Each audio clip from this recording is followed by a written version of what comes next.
Finally वो दिन आ गया जब भारत के सबसे बड़े एयरपोर्ट को ओपन किया जाएगा।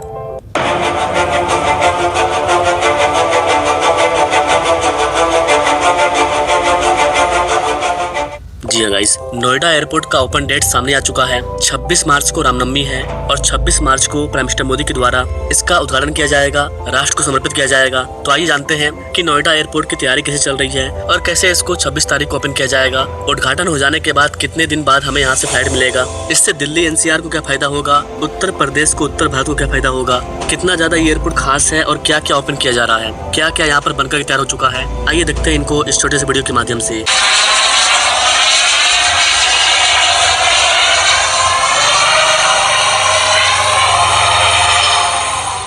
गाइस, जैसा कि आप जानते हैं, ग्रेटर दिल्ली क्षेत्र और पश्चिमी उत्तर प्रदेश को भारत और वर्ल्ड के अन्य शहरों से जोड़ने के लिए एक वर्ल्ड क्लास एयरपोर्ट को तैयार किया जा रहा है और ये एयरपोर्ट अब तैयार हो चुका है, जो यात्रियों को समृद्ध अनुभव और व्यापक वाणिज्यिक आकर्षण एवं सेवाएं प्रदान करेगा। नोएडा इंटरनेशनल एयरपोर्ट, जिसको कि शॉर्ट में NIA बोलते हैं, इसका डिजाइन काफी ज्यादा टिकाऊ है और ये जो एयरपोर्ट होगा ये पूरी तरह से ग्रीन एयरपोर्ट होगा। इस वाले एयरपोर्ट पर कार्बन इमिशन 0 के बराबर होगा। यमुना इंटरनेशनल प्राइवेट लिमिटेड, इनके द्वारा इसको बनाया जा रहा है। इस एयरपोर्ट का विकास ज्यूरिक एयरपोर्ट इंटरनेशनल AG, जो कि इस एयरपोर्ट को बनाने में 100% योगदान दे रही है ना। यहाँ पर आप इस चीज को लेकर के कई सारे आर्टिकल देख पाएंगे कि नोएडा एयरपोर्ट को 26 मार्च को प्राइम मिनिस्टर मोदी के द्वारा उद्घाटन शुभारंभ किया जाएगा। इस तरह कई सारे आर्टिकल देखने को मिल रहे हैं। गौतम बुद्ध नगर के जेवर में नोएडा एयरपोर्ट बना है, इसलिए इसको जेवर इंटरनेशनल एयरपोर्ट भी बोलते हैं।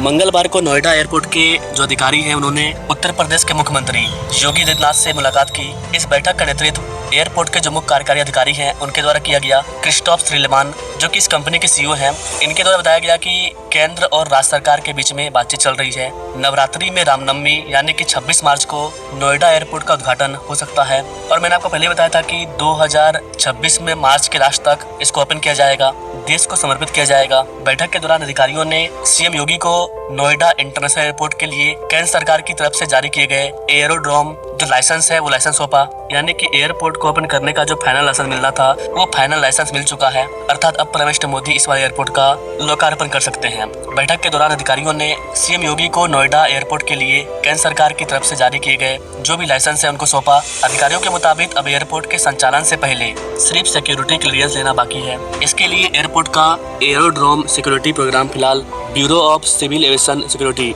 इनके पास मंजूरी के लिए भेजा गया है। अधिकारियों ने बताया कि जैसे ही सुरक्षा मंजूरी मिल जाएगी उसके बाद एयरपोर्ट को ओपन किया जाएगा। एयरपोर्ट के ओपन करने के बाद कमर्शियल फ्लाइट की घोषणा की जाएगी, क्योंकि एयरपोर्ट के ओपन हो जाने के बाद लोगों को टिकट लेने का समय दिया जाता है। करीब करीब 1 महीना पहले से ही टिकट बुक होगा। तो जो लोग दिल्ली NCR में रहते हैं, जो भी IGI एयरपोर्ट का यूज कर रहे हैं, कुछ दिन बाद वो नोएडा एयरपोर्ट के लिए भी फ्लाइट पकड़ पाएंगे और जल्द ही आपको नोएडा एयरपोर्ट से फर्स्ट फ्लाइट देखने को मिलेगा विद पैसेंजर। एयरपोर्ट पर ट्रायल ऑलरेडी पहले ही पूरा हो चुका है। बात करें कि पहली बार हमें यहाँ पर कौन सी फ्लाइट देखने को मिलेगी, तो गाइस जो आकाशा एयर है उनके साथ साझेदारी किया गया है। आकाशा एयर ने भारत में एयरलाइन की पहली मेंटेनेंस, रख रखाव, मरम्मत और ओवरहॉल अर्थात MRO इस तरह की सुविधा के लिए नोएडा एयरपोर्ट को चुना है और इसके साथ साझेदारी हो चुका है। यह विकास घरेलू विमानवाही ढांचे को मजबूत करने और एयरलाइन के दीर्घकालिक परिचालन विस्तार का समर्थन करने की दिशा में एक रणनीतिक कदम है। यानी कि आकाशा एयर की फ्लाइट आपको यहाँ पर देखने को मिलेगी। यह सुविधा उत्तर प्रदेश के जेवर में स्थित नोएडा एयरपोर्ट के परिसर में स्थापित किया जाएगा। मतलब एक टाइप से देखा जाए तो आकाशा एयर नोएडा एयरपोर्ट में ही अपना घर बना रही है।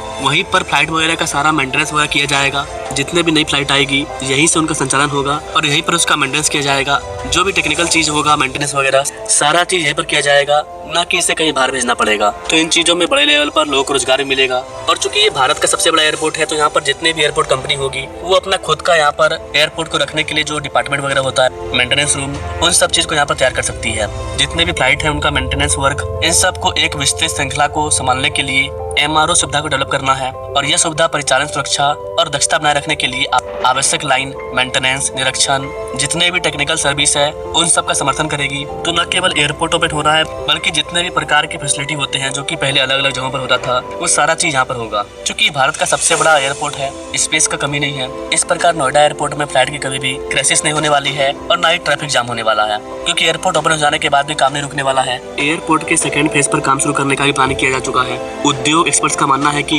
स्थानीय मेंटेनेंस और संचालन अर्थात MRO इस तरह के बुनियादी ढांचा का विकास करना ये अपने आप में बड़ी बात है। भारतीय एयरलाइंस तेजी से अपने बेड़े का विस्तार कर रही है और घरेलू मेंटेनेंस सुविधा लागत कम करने और टर्न अराउंड समय में सुधार करने में मदद करेगी। अदरवाइज पहले मेंटेनेंस कहीं और होता था जिसकी वजह से फ्लाइट को जाना पड़ता था, लेकिन अब सारा फैसिलिटी यहीं पर अवेलेबल होगा।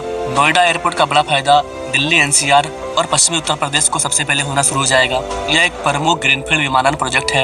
ये एयरपोर्ट खुद को एक व्यापक विमानन पारिस्थितिक तंत्र के रूप में एक सिस्टम के रूप में स्थापित कर रहा है, जिसमें एयरलाइन संचालन, कार्गो हैंडलिंग, विमान का मेंटेनेंस, हर तरह की फैसिलिटी अवेलेबल होगी। इस तरह का विकास भारत के विमानन में ढांचे के विस्तार के लिए सरकार के व्यापक पहलों के अनुरूप भी है। अधिकारी एयरलाइंस और एयरपोर्ट के संचालकों को विदेशी MRO सुविधा पर डिपेंड नहीं रहना पड़ेगा, क्योंकि इस तरह की जो फैसिलिटी है वो भारत में थी ही नहीं। अगर किसी फ्लाइट का हमें मेंटेनेंस करना है तो उसे हमें विदेशी MRO में भेजना पड़ता था, लेकिन अब ऐसा नहीं होगा। न केवल आकाशा एयर बल्कि और भी जितने भी फ्लाइट है उनका भी मेंटेनेंस यहाँ पर हो पाएगा। तो ये एक चीज नया है जिसके लिए हमें दूसरे देश पर डिपेंड नहीं रहना पड़ेगा, जिससे कि हमारे भारतीय एयरलाइंस का जो खर्चा है मेंटेनेंस कॉस्ट वो काफी ज्यादा कम हो जाएगा, जिससे कि देश को फायदा होगा। अब हमें एयरलाइंस की सर्विसिंग के लिए उन्हें विदेश नहीं भेजना पड़ेगा, जिससे कि हमारा विदेशी खजाना बचेगा। तो भारत का विमानन क्षेत्र अब वैश्विक स्तर पर तेजी से आगे बढ़ रहा है। ऑलरेडी मिडिल ईस्ट में हाहाकार मचा हुआ है, जितने भी एयरपोर्ट वगैरह है उन सब पर ही बमबारी किया जा रहा है। ऐसी कंडीशन में दिल्ली NCR का एयरपोर्ट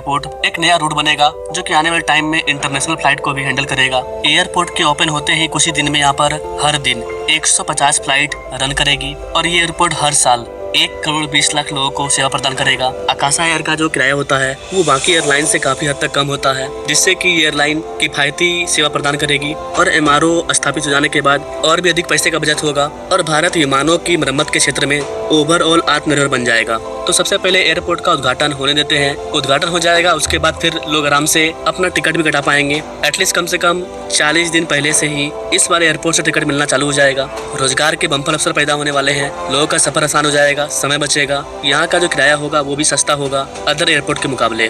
तो ओवरऑल काफी बड़ी बड़ी चीजें हो रही है। अगर मार्च में लास्ट तक ही ओपन हो जाता है तो फिर 1 अप्रैल से जो भी टिकट बुक करने का जो फैसिलिटी है उसको भी ओपन कर दिया जाएगा। इसके अलावा गाइस नोएडा एयरपोर्ट को बुलेट ट्रेन और एक्सप्रेस वे इन दोनों को मंजूरी मिल चुका है। नोएडा एयरपोर्ट में अंडरग्राउंड बुलेट ट्रेन स्टेशन बनाने का प्लानिंग है। स्टेशन को कैसे बनाया जाएगा इस पर मैंने वीडियो डाला हुआ है। नोएडा के जेवर में नोएडा इंटरनेशनल एयरपोर्ट की झलक हम अपने दर्शकों को दिखा रहे हैं। एयरपोर्ट को आधुनिक बनाने के साथ साथ इसको सांस्कृतिक विरासतों से जोड़ा गया है।